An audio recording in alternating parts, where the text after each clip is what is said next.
When it comes to presidential elections in the United States, not all states are created equal. Take a look at the map. Here you'll see states in red that are historically Republican strongholds, and blue states where Democrats have dominated for years.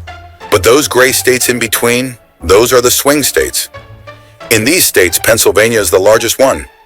Pennsylvania's 19 electoral votes are among the largest of any battleground state. In fact, Pennsylvanians have picked 10 out of the last 12 White House winners. When Pennsylvania swings one way, states like Michigan and Wisconsin tend to follow. A phenomenon that's led to the term blue wall when Democrats hold these states together. Pennsylvania currently has 2 Democrat senators, 9 Democrat representatives, 8 Republicans in the House, and a Democrat governor.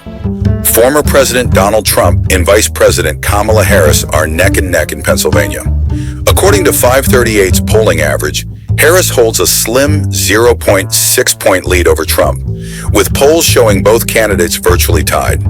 For example, a recent Morning Consult poll has Harris up by 3 points at 49% to Trump's 46%, while a CBS YouGov poll showed them dead even at 50% each. According to political analyst Nate Silver's model, Pennsylvania has a 35% chance of tipping the entire election. That's higher than any other battleground state. Silver's data also shows that if Kamala Harris wins Pennsylvania, she has a 91% chance of winning the election. On the flip side, if Trump wins it, his chances of becoming the next president jump to 96%. Let's take a quick look back. In 2016, Donald Trump became the first Republican to win Pennsylvania since 1988, edging out Hillary Clinton by just 44,000 votes.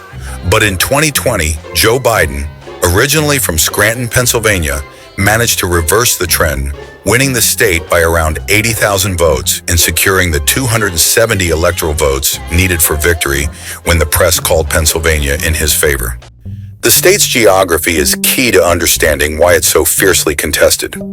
Urban areas like Philadelphia and Pittsburgh are Democratic strongholds, while the T-shaped region, made up of rural and small-town areas across central Pennsylvania, leans heavily Republican.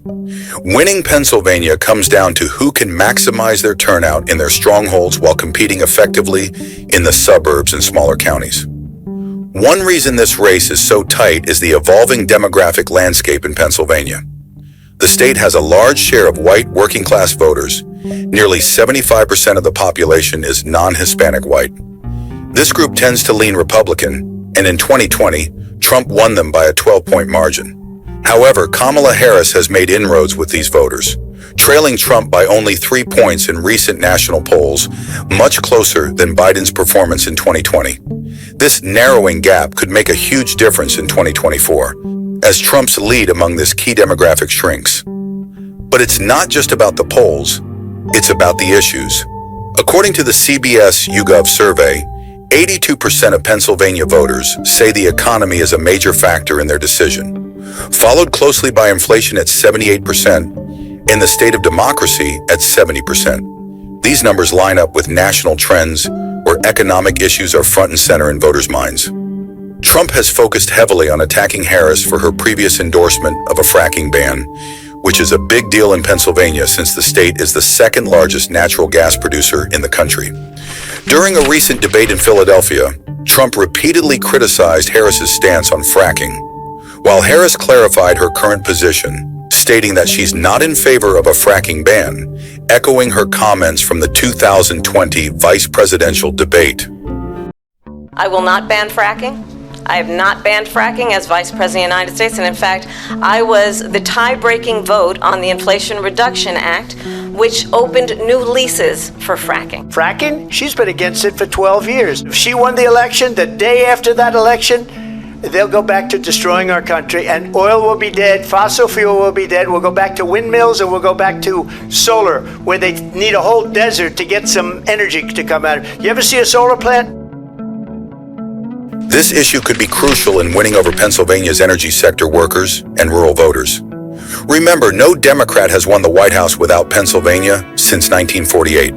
And if Harris wins Pennsylvania, she'll likely win Michigan and Wisconsin too, almost guaranteeing her a path to victory.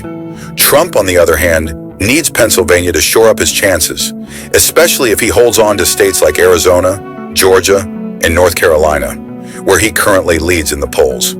Both Trump and Harris are pouring massive resources into Pennsylvania. In fact, Pennsylvania's importance was underscored when ABC News chose Philadelphia as the location for the first presidential debate between Trump and Harris. But it's not just about the debates. On-the-ground campaigning and voter mobilization are critical. The Harris campaign will be looking to hold on to the suburban and urban gains Biden made in 2020, especially in places like Philadelphia's suburbs. Trump, meanwhile, needs to rekindle his support among rural voters while flipping key suburban areas back to the Republican side. So why is Pennsylvania a must-win for both parties? It's simple. It's one of the largest battleground states. It has a diverse electorate that reflects national trends. And its history shows that whoever wins Pennsylvania often wins the presidency.